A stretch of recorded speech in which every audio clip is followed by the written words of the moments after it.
उठा ले गया था गुलदार। सोचिए बेटिया यहाँ आओ, और ये नहीं बस यही सामने बेटा, सामने आ जाओ, फिर बैठा देना है। और ये महिला है, इसकी माँ बता रहे हैं कि 7 फीट की बाउंड्री थी, 7 फीट की। उसको आ जाओ ना तुम लोग, ये लोग तो मदद करें भाई उनकी।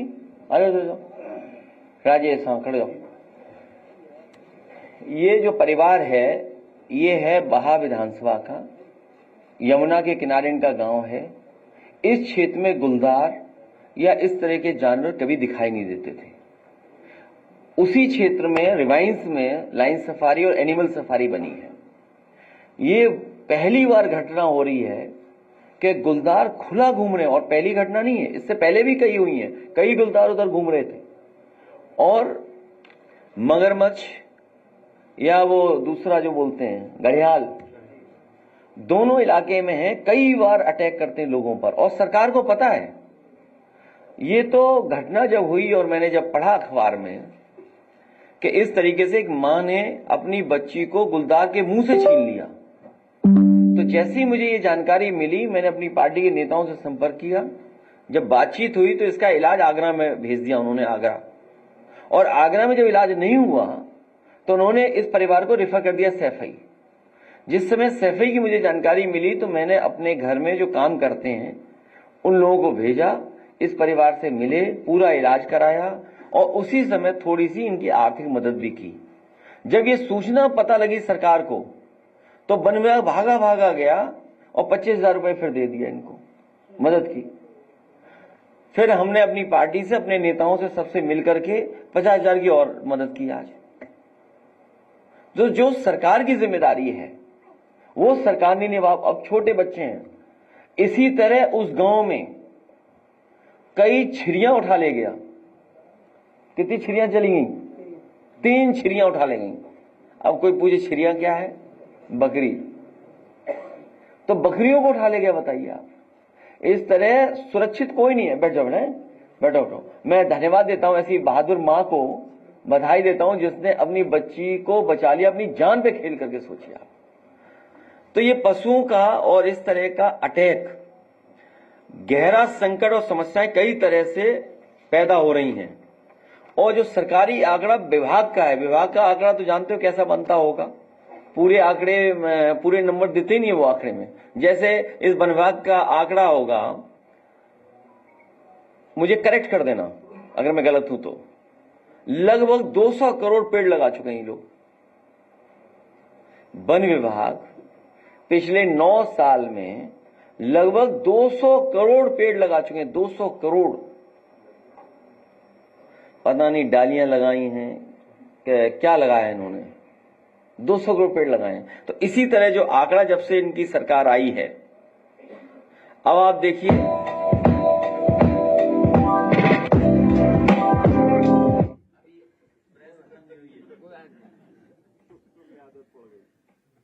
जब से इनकी सरकार आई है, आंकड़े पहले के भी हैं, पहले के भी आंकड़े हैं, लेकिन जब से सरकार इनकी आई है मरने वालों की संख्या लगातार बढ़ती जा रही है और घायलों की संख्या बढ़ती जा रही है। अगर ये डेटा जो सरकार ने दिया है, वन विभाग ने 24-25 का, 60 लोगों की जान जा चुकी है और 220 घायल हुए। एक बार याद होगा हम लोगों ने यहीं पर बड़ी संख्या में बहराइच, पीलीभीत, सिद्धार्थनगर के लोग और आसपास का जो जंगल का इलाका है वहां के लोग बुला करके हम लोगों ने यहां परिचय कराया था, और किसी की सरकार ने मदद नहीं की थी। सरकार ने किसी की मदद नहीं की। ये जितने मरने वाले लोग हैं या घायल, इनके परिवारों की कोई मदद नहीं हो रही है। मुझे खुशी है कि एक पत्रकार साथी ने बताया कि जब हम और आप लोग बात कर रहे हैं तभी अटैक हो गया।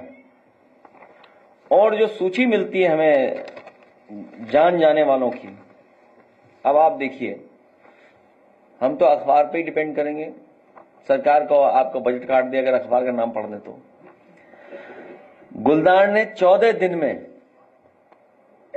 बिजनौर में 3 बच्चों समेत 4 लोगों को बनाया निवाला। फिर बिजनौर में ही पिलाना में किशोरी को गुलदार ने मार डाला।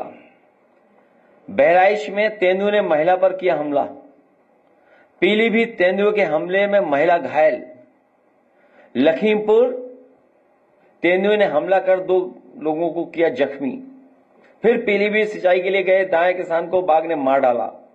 इसी तरह बहराइच की घटना भी कुछ दिन पहले हम लोगों को मिली सूचना, महिला को तेंदुए ने छत से खींचकर मार डाला।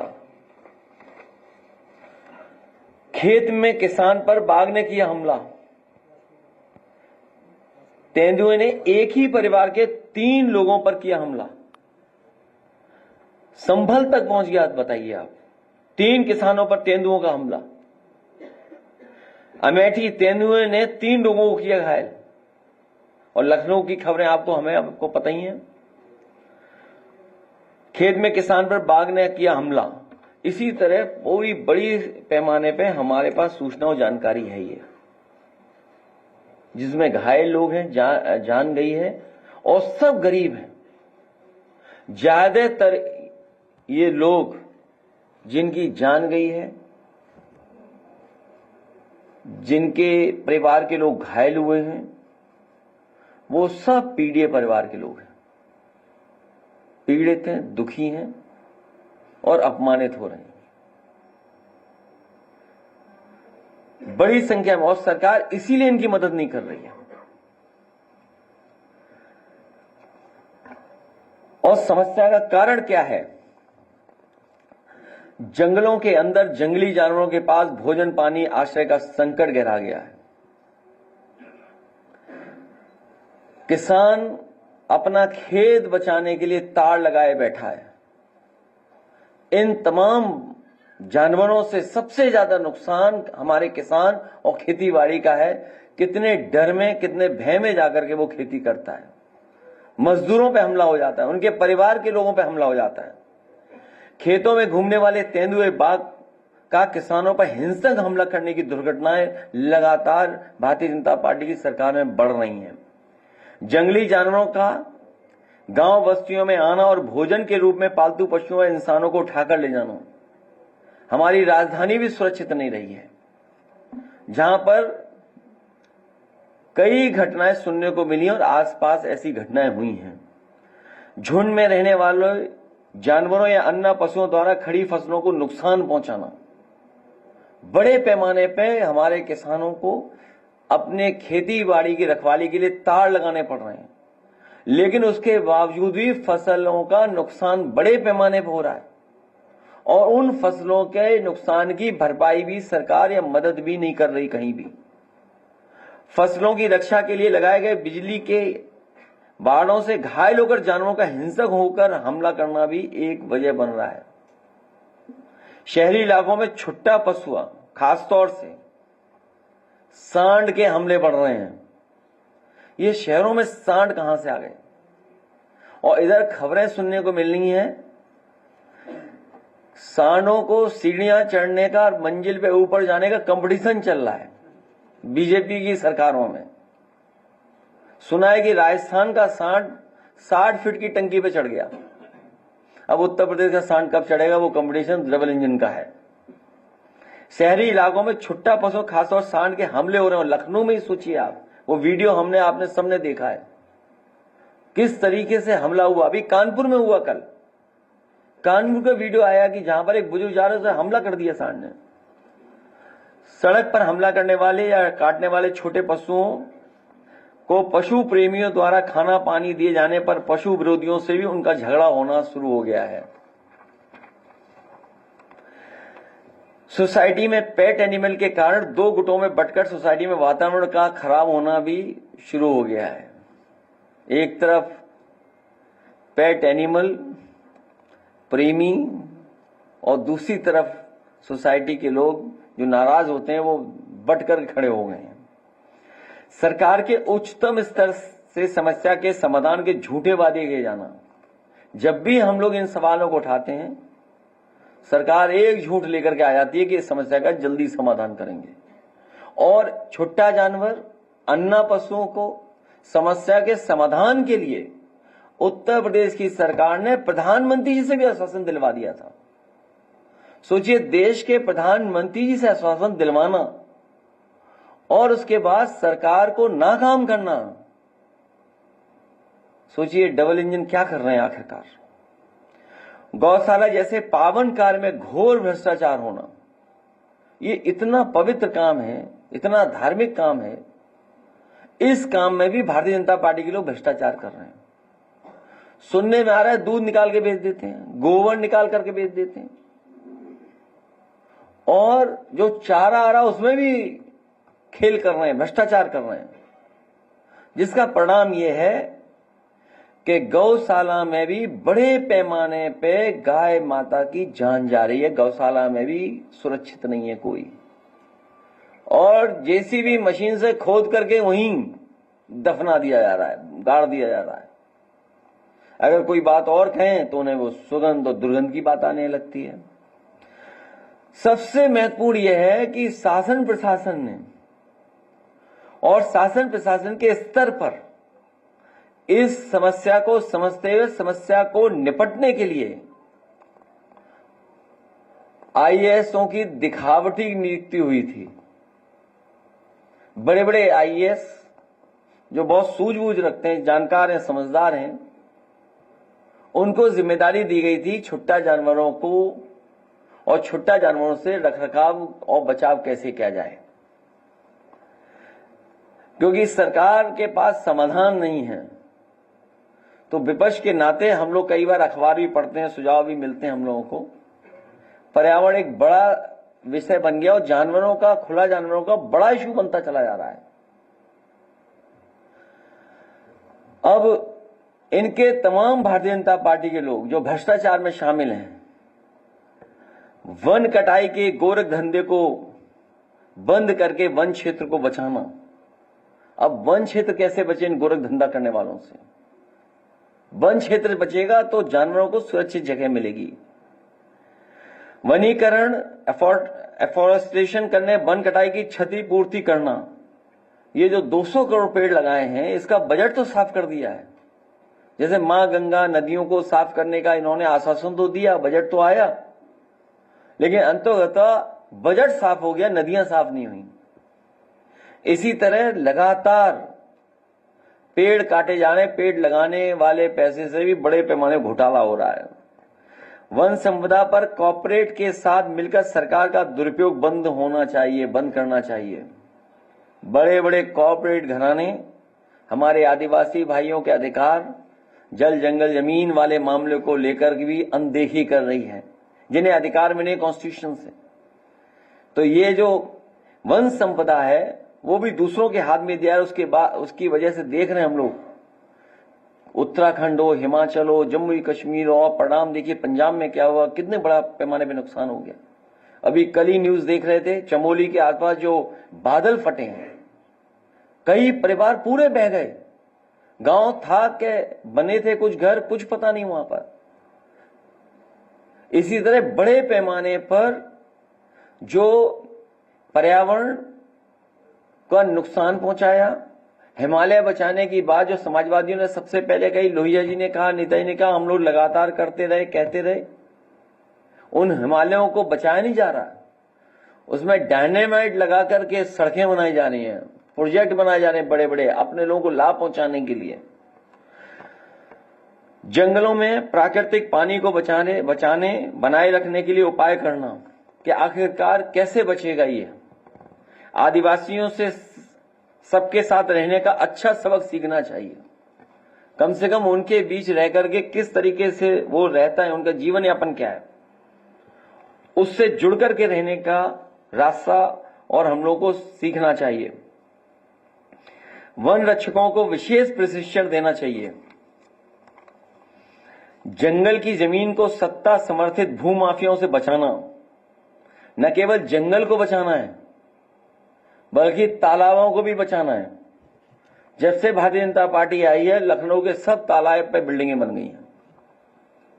बड़े बड़े तालाब यहां थे जिनका संरक्षण करना चाहिए था, लेकिन भारतीय जनता पार्टी की सरकार आते ही उन तालाबों पर भी कब्जा कर करके भूमाफियाओं के हाथ में दे दिए गए हैं। जन चेतना को बढ़ावा देना, जानवरों के साथ सह अस्तित्व के लिए जागरूकता अभियान चलाना, सरकार द्वारा मुआवजा देकर अपनी जिम्मेदारी से पल्ला झाड़ने की गलत नीति को छोड़ना। सरकार ये समझती है कि मुआवजा दे दिया, मदद कर दी, बस ये हमारी समस्या का समाधान हो गया। जिस तरीके से इनकाउंटर से ये बता देना कि लॉ एंड ऑर्डर बेहतर है, अहिंसक आधुनिक तकनीकी का इस्तेमाल करके निगरानी करना व पूर्व सूचना देना, पशु रक्षा के नाम पर घोटालों और करोड़ों के फंड की लगातार निष्पक्ष जांच करना। जिस तरह से बजट भी है, लेकिन बजट सही इस्तेमाल न करके सरकार उसमें बड़े पैमाने पे अपने लोगों से घोटाला करवा रहे हैं। दिखावटी निर्णय न ले सरकार, दिखावटी निर्णय न लेकर के बल्कि प्रैक्टिकल अप्रोच अपनाना और प्रैक्टिकल अप्रोच बना करके रखना, ये तमाम सुझाव हम लोगों ने दिए हैं। हमें उम्मीद है सरकार जितने घायल और मृत उनकी मदद करेगी और वन संरक्षण से लेकर के हमारी तमाम नदियां और पहाड़ों को बचाने के लिए काम करेगी, कदम उठाएगी।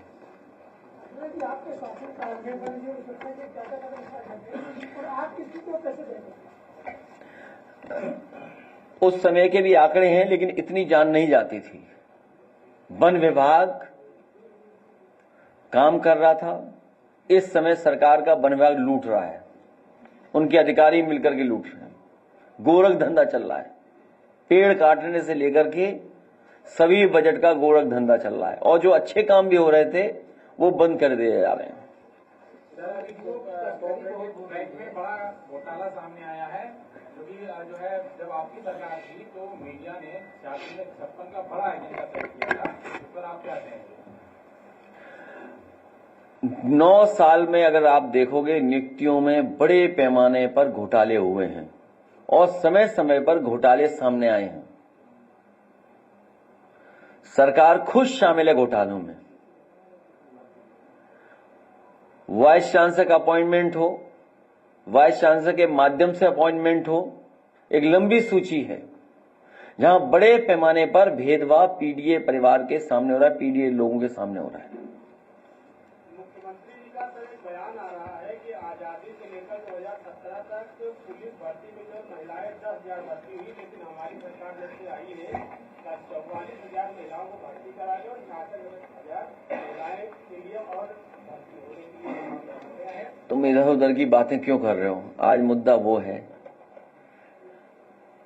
सर, नगर निगम मुख्यालय में किसान प्रदर्शन कर रहे हैं। इधर उधर मैं नहीं जाना चाहता हूं आज। और ये जो हमारा साथी जो आंकड़े बता रहा है, आंकड़े ये भी बताए सरकार सबसे ज्यादा असुरक्षित महिलाएं कहां हैं, सबसे ज्यादा असुरक्षित बेटियां कहां हैं, सबसे ज्यादा बेटियों के साथ घटनाएं कहां हो रही हैं, कस्टोडियल डेथ कहां हो रही है। और सोचिए मुख्य नगर में ही पुलिस प्रशासन पे कार्रवाई करनी पड़ रही है बगल के जिलों में। सुनने में आया सरकार को पता लग गया कि तस्करी जानवरों की इसी रास्ते होती थी, आईपीएस पे कार्रवाई कर रहे हैं। ये वो आईपीएस हैं तो इनकी जांच भी तो होनी चाहिए कि आखिरकार तस्करी से क्या लाभ मिल रहा था उन्हें। बड़े पैमाने पर जाति और धर्म देख करके उस आईपीएस ने झूठे मुकदमे लगाए। हटाना सजा नहीं है। अगर तस्करी जानवरों की हो रही उसी रूट से हो रही थी तो सरकार टर्मिनेट करने के लिए क्या कर रही है? ट्रांसफर उस रास्ता नहीं, सॉल्यूशन नहीं है, टर्मिनेट सॉल्यूशन है। नगर निगम मुख्यालय के किसान प्रदर्शन कर रहे हैं, कह रहे हैं कि हमारे जानवरों के ऊपर कार्रवाई कर रही नगर निगम और एक जानवर की पीट कर मौत भी कर दी गई है नगर निगम के।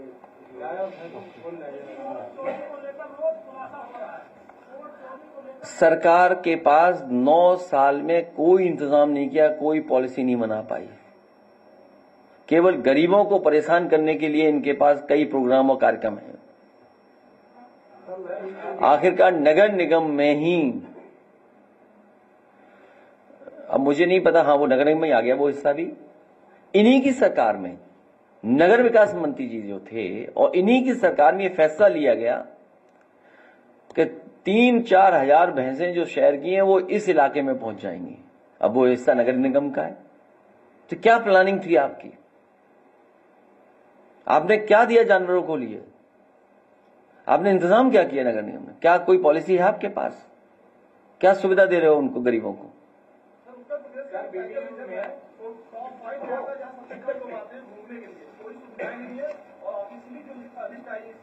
उसमें कहा गया कि टाइगर रिजर्व उत्तर प्रदेश का सबसे बेकार है, जहां पर कोई सुविधाएं नहीं मिलती पर्यटकों को जाने के। तो इसीलिए कहने के लिए बैठे हैं कि सब बेकार कर दिया सरकार ने। सरकार हटे तो सब सुरक्षित हो, सरकार हटे तो पर्यावरण से संबंधित हमारा टूरिज्म भी बढ़े।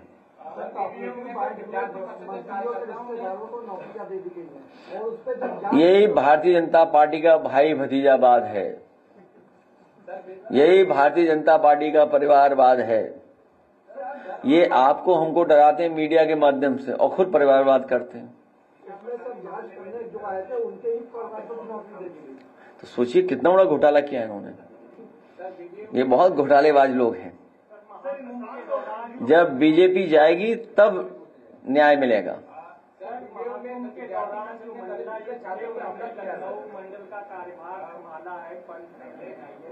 जो पहले बता दिए थे जिस तरह से दिशा पार्टी मामले में आज मुख्यमंत्री ने बयान दिया और उसने कहा है कि जो अपराधी है वो कह रहे थे कि मैं दुस्साहस नहीं करूंगा, तमाम गलती से यूपी आ गया, सॉरी बोल रहा है। क्या बोलूं, सच तो आप भी जानते हो, सच सब जानते हो। नहीं, सच सब जानते हो। सुनने में आया है, आंकड़ा ठीक करना, आप बता रहे हैं 20,000 एनकाउंटर हुए हैं, हो सकता है 10,000 हुए हों। कितना है सही बताइए, आंकड़ा क्या कहता है? अगर इनकाउंटर से लॉ एंड ऑर्डर ठीक होता तो रास्ता भूल के अपराधी कैसे आ जाते बताइए आप बरेली में। और फिर मुख्य नगर में कोई हफ्ता नहीं होता जब मुख्यमंत्री खुद न जाते हों। जानवरों की तस्करी चल रही वहां पर, तस्करी चल रही जानवरों की, और उसमें एक नौजवान की जान चली गई। सोचिए आप, आखिरकार दोषी कौन हो? ये पहली घटना नहीं है गोरखपुर में। गोरखपुर में लगातार इसी तरह की तस्करियां पहले भी होती रही हैं। आंकड़े आपके पास भी होंगे, आप भी जानते हैं। आप जानकारी करिए, गोरखपुर में घटना हुई है कि नहीं हुई है पहले। इनकाउंटर केवल दिखावटी है, और ये भी कोई स्क्रिप्ट बना के दे दिया होगा कि गलती से यूपी आ गए।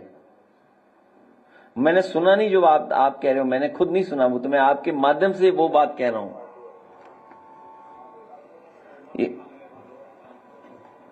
अगर माफी मांगे तो इनकी पुलिस क्या कर रही थी? इनके वरिष्ठ अधिकारी क्या कर रहे थे? आखिरकार क्या कर रहे थे अधिकारी?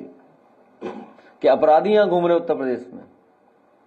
सवाल इनकाउंटर का नहीं है, वो अपराधी आ कैसे गए उत्तर प्रदेश में, वो घूम कैसे रहे, और उन्हें घर कैसे पता लग गया?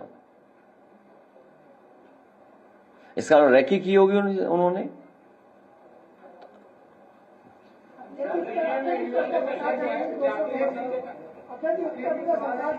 राहुल गांधी ने एक पोस्ट किया है, कहा है कि India has a weak India. उन्होंने एक खबर पोस्ट किया जिसमें ऐसे दिशा तरीका उसमें 90 लाख की जो कहा है। समाजवादी पार्टी इसीलिए लैपटॉप दे रही थी, इसीलिए इन्वेस्टमेंट बढ़ा रही थी उत्तर प्रदेश में। एचसीएल जैसी संस्थाएं आई, इन्फोसिस वाली संस्थाएं आई, तमाम आईटी सर्विसेज की इन्वेस्टमेंट हुआ यूपी में। सैमसंग आया और बहुत सारी छोटी बड़ी कंपनियां आई। ये पहली घटना नहीं है जहां अमेरिका इस तरह से व्यवहार भारत के साथ कर रहा है। ये हमारी वीक ही है फॉरेन पॉलिसी। हम क्यों कमजोर दिखाई दे रहे हैं? आखिरकार हमारी तैयारी क्या है? कल को और देश ऐसा करेंगे तब आपकी तैयारी क्या है?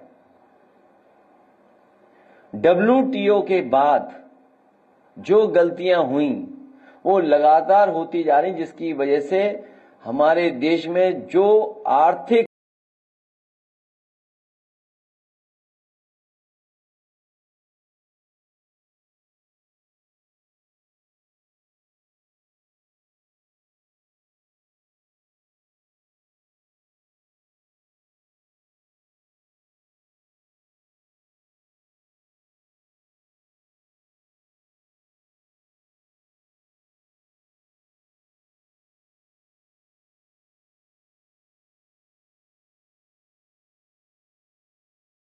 रूप से हमें जितना अखिलेश जी आपने नदी बचाने की बात करी। गोमती नदी वहाँ पर रिवर फ्रंट बना और उसके सौंदर्यीकरण को लेकर आए दिन सरकार से जो नई नई योजनाओं की बात होती है, अभी पेडेस्ट्रियन ब्रिज बनने की बात, लेकिन गोमती नदी बहुत गंदी जलकुंभी उसमें भरी रहती है और वहाँ पर जो लोग जाते भी हैं उनका खड़ा होना मुश्किल हो जाता है। तो खड़े क्यों, गोमती में स्विमिंग करें?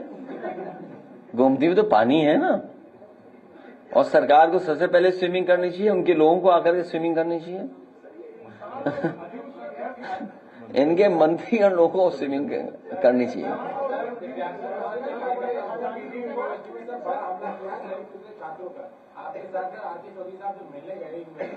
कहाँ पर हुआ हमला?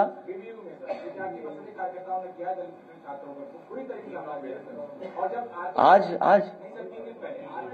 उनसे मिलने गए तो उनको मिलने नहीं दिया गया और मीडिया को बैन कर दिया गया, यूनिवर्सिटी नहीं जाने दिया। मैं जानकारी करूंगा कि क्या हो रहा है, और प्राइवेट यूनिवर्सिटियों को बढ़ावा मिलेगा। तो आप देखिए, कभी प्राइवेट यूनिवर्सिटी में वो वीडियो आया था, अखिल भारतीय वीडियो पिटाई। भाई, अखिल भारतीय वीडियो पिटाई वालों ने क्या किया हो जहां पिटाई हुई उनकी? तो हो सकता है खुन्नस निकालने हो पीडीए परिवार के लोगों पर। पुलिस क्यों करेगी कार्रवाई जब ईवीवी वालों से खुद ही मिल रहे मुख्यमंत्री जी, माफी मांग रहे मुख्यमंत्री जी? माफी तो मांगी होगी ना कि हमसे गलती हो गई। तो सोचो, संगठन के लोग फिर पीडीए को कैसे सुरक्षित, उनसे कैसे सुरक्षित रख पाओगे आप? अब आप देखिए गाजीपुर में क्या घटना हुई, वीडियो देखी ना दोनों उनके, जब मर गया उसका भाई तो क्या कहा गया? ये लॉ एंड ऑर्डर है, ये कॉन्स्टिट्यूशन है, ये डेमोक्रेसी है। बताओ, आप टेबल पे बैठ करके समझौते करा रहे हो आप। उस सफेद टेबल पे सफेद झूठ बोला जा रहा है, और सच्चाई है 10 लाख में नहीं समझौता, ज्यादा लाख में समझौता हुआ होगा। जो व्यक्ति 10 लाख दुख में वापस कर रहा हो, उसने दुख अपने भाई के मरने का जो वीडियो दिखाया, हम उसको सच माने कि बात को सच माने? आखिरकार जान गई, सजा किसको मिल रही है? क्योंकि पुलिस से इन्हें गलत काम कराना है, पुलिस से गलत काम करना है, इसलिए पुलिस को बचाना है उन्हें। न्याय नहीं मिलेगा उस परिवार को।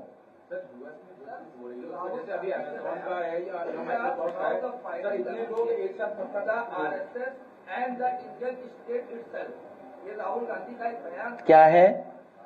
We are now fighting the BJP, the RSS and the Indian state itself. ये कौन सी नई बात है? इस पर परिवार दाखिल हो गया, एक वकील ने यहाँ लखनऊ में बकायदा इसके खिलाफ परिवार दाखिल किया और उसे देशद्रोह की श्रेणी में डाला। तुमने हमारे यहाँ का एक एमपी का नहीं सुना स्टेटमेंट? पूर्व में रहे एमपी, सुना होगा स्टेटमेंट? कह रहे कि सबसे पहले घर जलाए जाएंगे हमारे और कांग्रेस पार्टी के नेता के। अरे रुक जाओ ना एक मिनट। एक बार मैंने कह दिया कि पान खा करके प्रेस मत किया करो, वो दिन है, आज का दिन है। एक बात तो मान ली उन्होंने, क्या पान खा करके मुंह भर करके प्रेस के सामने नहीं आते। आप पुरानी प्रेस उठा लो, उनकी पूरा भरा हुआ होता था मुंह तमाकू से। अब सुनने में आया, कोई बता रहा था कन्नौज का कि जर्दा ज्यादा खाने लगे हैं, तो अब जर्दे का असर दिखाई दे रहा है मुझे। तो 1050 एकड़ जमीन दे दी गई, वो भी ग्रीनलैंड है, और तकरीबन 10 लाख पेड़ वहां काटे जाएंगे। देर से आए तुम, पिछली बार सवाल पूछा जा चुका था। देखिए सुनिए, देखिए मैं किसी भी उद्योगपति के पक्ष में नहीं हूं, पेड़ नहीं कटने चाहिए, लेकिन बिना प्रॉस्पेरिटी के, बिना इन्वेस्टमेंट के आप नौकरी रोजगार देश में कैसे दोगे? इसलिए ये सरकार की जिम्मेदारी बनती है सस्टेनेबल डेवलपमेंट, और ऐसा विकास करें जिससे विनाश ना हो। हमें उद्योग कारोबार लगाने ही पड़ेंगे, इन्वेस्टमेंट लाना ही पड़ेगा, और बिना इन्वेस्टमेंट के आप बताओ, जिनसे आप पेड़ कटवा रहे हो, जिनसे आप जमीन बचा रहे हो, उन्हीं को लेकर के आप रेड कारपेट बिछा रहे हो। याद कीजिए आप कितने का एमओयू हुए थे उत्तर प्रदेश में। एमओयू हुए, 2 बार इन्वेस्टमेंट मीट हुई, डिफेंस एक्सपो हुआ है। आप डिफेंस को पूरा खोल दिया प्राइवेट के लिए, आपने डिफेंस में पूरा प्राइवेट इन्वेस्टमेंट आएगा।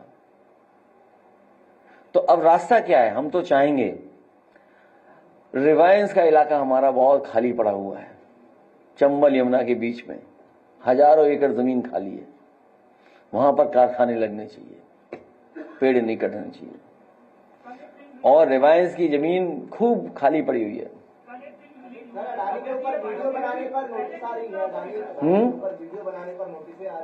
तो आप मत चलाना, खत्म बात।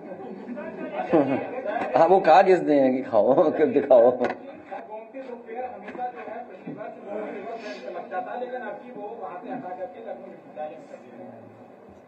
तो अब इसका क्या हम कर सकते हैं? अब छतर मंजिल बिक गई, सुनने में आया छतर मंजिल बिक गई, बेच दिया किसी को इन्होंने, छतर मंजिल ही बेच दी इन्होंने किसी को। वही तो हम नहीं समझ पा रहे हैं कि आखिरकार क्या हो रहा है ये सब इतने बजट का।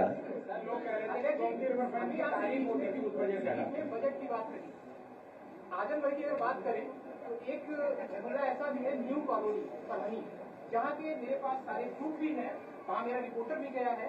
वो लोग कह रहे हैं कि बजट कैसे आवंटित होता है ये हमको नहीं पता, लेकिन आज की जनता हर चीज पर सवाल उठाती है। आज की जनता सवाल करती है, और वो सवाल कर रही है कि ये परियोजना कब तक हमको मिलेगी, कि सड़क, क्योंकि अभी तक उसमें कई साल से लोग करते चले, 2006 से लोग बात कर रहे हैं, सड़क अभी तक नहीं मिली। अभी मैंने अखबार में पढ़ा कि सौरिक से लेकर के संभल तक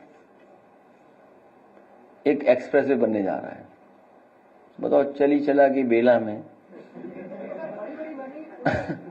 अरे चली चला बेला में हमें धोखा देने के लिए, बताइए, हमारे क्षेत्र में बनाएंगे एक्सप्रेसवे? तुम कैसी बात कर रहे हो यार? सोचिए आप। अच्छा, आपको क्या लगता है ये सच है? कहा कि कन्नौज में हमें चुप कराने के लिए लगता है कि भाई अगर इनके क्षेत्र में विकास कर दोगे तो वो सवाल नहीं पूछेंगे। अरे रुक जाओ भाई, अभी आप देखिए, सौरिक से संभल तक के लिए एक्सप्रेसवे बन रहा है, झूठ का एक्सप्रेसवे। इनकी सरकार में झूठ के एक्सप्रेसवे, झूठ के सड़क बन रही, झूठ का ही गड्ढे मुक्ति हो रही है। भाजपा हटाओ तब सड़क बनेगी।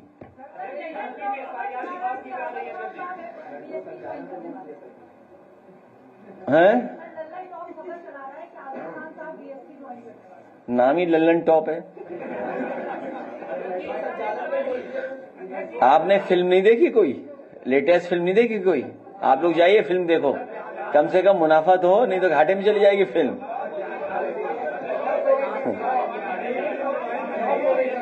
फ्लॉप हो गई, सोचिए, फ्लॉप होने से पहले ही फ्लॉप हो गई फिल्म। हैं? अरे बताओ, उस फिल्म में डायलॉग ओरिजिनल है कि बीप लगी हुई है उसमें? जो फिल्म है उसमें ओरिजिनल डायलॉग है, बीप के साथ डायलॉग है उसमें, और सुना है कि डिस्क्लेमर भी है उसके अंदर। अच्छा हैं? अच्छा, फिल्म किसी ने देखी हो तो शायद उसमें क्या वो मुकदमा वापस वाला सीक्वेंस है कि नहीं है? क्यों, उसमें है कि नहीं है मुकदमा वापस वाला सीक्वेंस? और डायलॉग पे बीप लगा है कि ये ओरिजिनल डायलॉग है सब?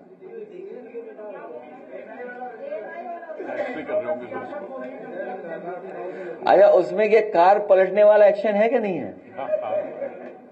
कार पलटने वाला एक्शन है कि नहीं है? नहीं, मैं तो सच्चाई जानना चाहता हूं। अगर फिल्म बनी है तो ये जो फिल्म में ये है डायलॉग के नहीं है, ओरिजिनल डायलॉग है कि नहीं है, क्या ओरिजिनल डायलॉग बीप के साथ हैं? फिल्म में एक्शन है कि नहीं है, कि गाड़ी पलटने वाला एक्शन है कि नहीं है? अच्छा, वो जो सीक्वेंस है ना, है क्या नहीं है कि मान लीजिए केस वापसी का, भाई मुकदमे वापसी का, घर वो जो मुकदमे लगे वो एक्शन है कि नहीं है, जिस कारण वो एक्शन बना है, क्या चीज? बुलडोजर का स्टंट है कि नहीं है?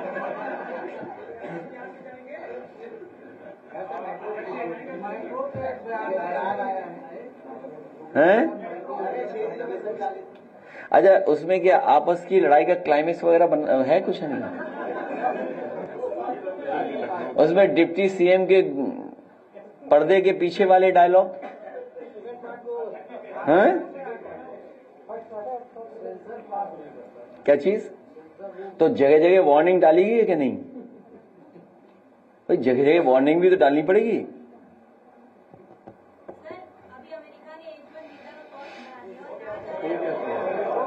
तो विदेश में अब आपकी फॉरेन पॉलिसी फेल है, आर्थिक नीतियां फेल हैं, आपने संबंध नहीं बनाए, फेल हैं। अब आपको उत्तर प्रदेश के सरकार के इंजन से पूछना चाहिए कि भाई H1 वीजा नहीं मिल रहा है, अब इसका क्या करेंगे आप? वो तो विदेश जाने के खिलाफ थे, याद कीजिए आप। वो चाहते नहीं कोई विदेश जाए, पढ़ने भी नहीं जाए, नौकरी करने जाए, केवल बंदूक चलाने जाए, रशिया चला जाए, फौज में भर्ती हो जाए, इजराइल में चला जाए, वहां जाए सेना के साथ लड़े जाके। H1 वीजा वाले अच्छी नौकरी ना करने जाए। बीजेपी जाएगी तभी H1 वीजा भी उसमें राहत पहुंचेगी।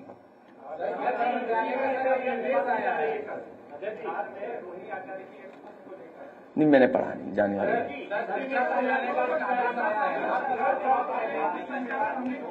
क्या चीज? ये बताओ, तुम पुराने पत्रकार हो कि नए? ये पुराना आर्काइव निकाल लो, हम लोग मेट्रो से बैठ करके जा रहे हैं, देख लेना वीडियोस में। मां झूठ बोलने के तैयार रहते हैं वो एकदम। नहीं, AI से कुछ भी हो सकता है।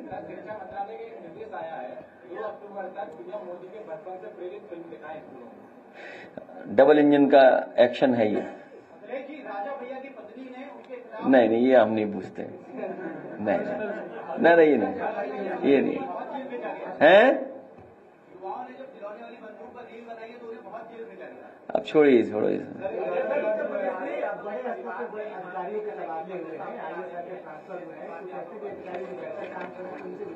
क्या चीज? बड़े स्तर पर अधिकारियों के तबादले हुए हैं लगातार, और कुछ ऐसे अधिकारी जो बेहतर काम करते हैं उनको भी ट्रांसफर किया। उससे कोई फर्क नहीं पड़ता, सरकारी फेल है। जब सरकारी फेल है, अधिकारी क्या कर लेंगे? आप बताइए। जो इंस्टीट्यूशंस अच्छी बननी थी, प्रीमियर इंस्टीट्यूशंस होनी चाहिए थी, उन इंस्टीट्यूशंस को बर्बाद कर रहे हैं लोग। KG में कोई इलाज नहीं मिल पा रहा, लोहिया में इलाज नहीं मिल पा रहा है, श्याम प्रसाद मुखर्जी बगल में हॉस्पिटल है, एक्सपेंशन होना था वो नहीं कर पा रहे हैं, PGI में बेड नहीं, वेंटिलेटर नहीं, प्रदेश में दवाइयां नहीं। आप क्या हालत है बताओ? जानवर सड़कों पे घूम रहे हैं, सांड आए दिन दिख रहे हैं, लखनऊ हो, राजधानी हो, कहीं सांड दिखाई दे रहे हैं, आसपास सांड दिखाई दे रहे हैं।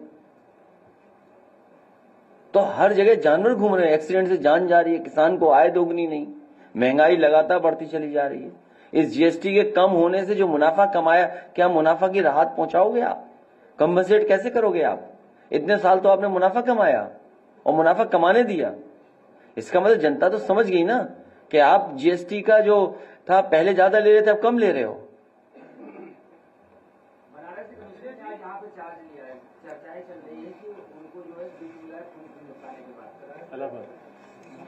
किसको? नहीं, ऐसा है, अब पहाड़ के लोग खुश हो जाएंगे, वही है ना। मुख्यमंत्री जी अपने खासन कार्य अधिकारी बुलाए होंगे, कुछ लखनऊ में कुछ काम कराना होगा, कुछ महत्वपूर्ण काम जो नहीं हो पा रहे होंगे, कोई अधिकारी नहीं कर रहा होगा, तो अपना फेवरेट अधिकारी लाए होंगे जिससे उससे काम ले लें, वो जो काम रुका पड़ा होगा। हैं? नहीं, कोई होगा काम महत्वपूर्ण,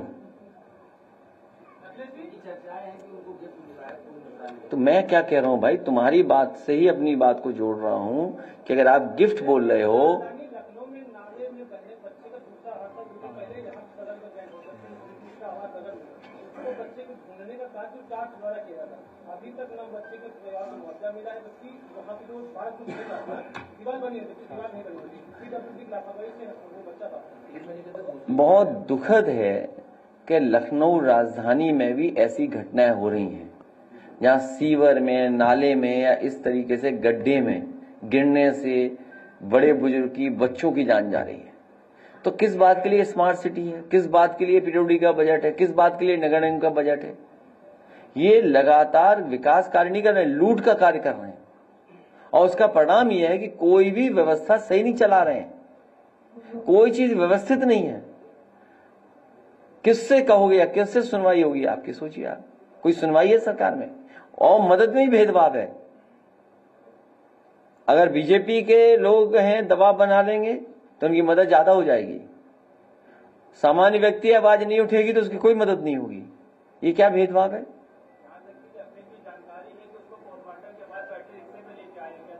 नहीं, बहुत दुखद है, हर व्यवस्था खराब हो गई है। आपको नए सिरे से सब चीजें शुरू करनी पड़ेंगी।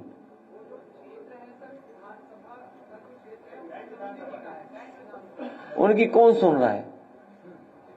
वो किस लायक है? सोचिए आप, क्या होता है? अच्छा, मुख्यमंत्री के सामने डिप्टी सीएम क्या है? कुछ भी नहीं। डिप्टी सीएम मुख्यमंत्री के सामने कुछ भी नहीं है।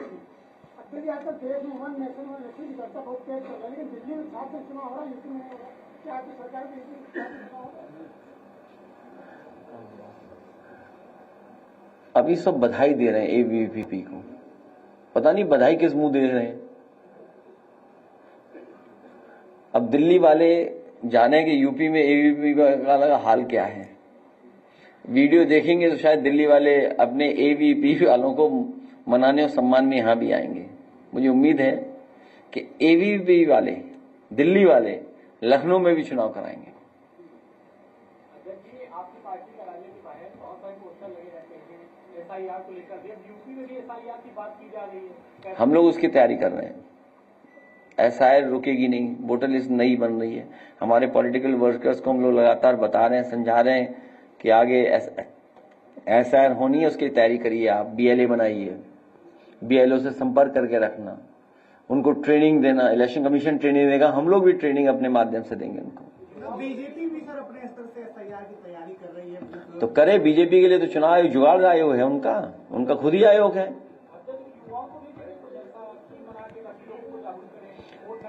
हम अपनी पार्टी में इंटरनल वर्कर्स को समझा रहे हैं और हमें उम्मीद है हमारे वर्कर्स हमारा सहयोग करेंगे, मदद करेंगे।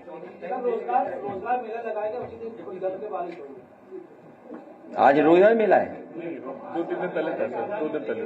अरे छोड़िए, अब रोजगार सरकार हटाओ, सरकार हटाओ तब रोजगारी खत्म होगी।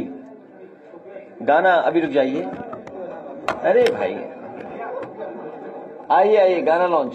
देखिए, हम एक काम ऐसा भी करते हैं पार्टी की तरफ से, जो अच्छा काम कर रहा है भाई, कोई अपने टैलेंट से अच्छा काम कर रहा है, आइए गाना ही तो रिलीज होना है। देखिए, कोई भी किसी तरह का टैलेंट है, आज के जमाने में कोई अच्छा काम कर रहा है, अपने सूझबूझ से काम कर रहा है, उसको हम लोग बधाई देते हैं और बढ़ावा दे रहे हैं।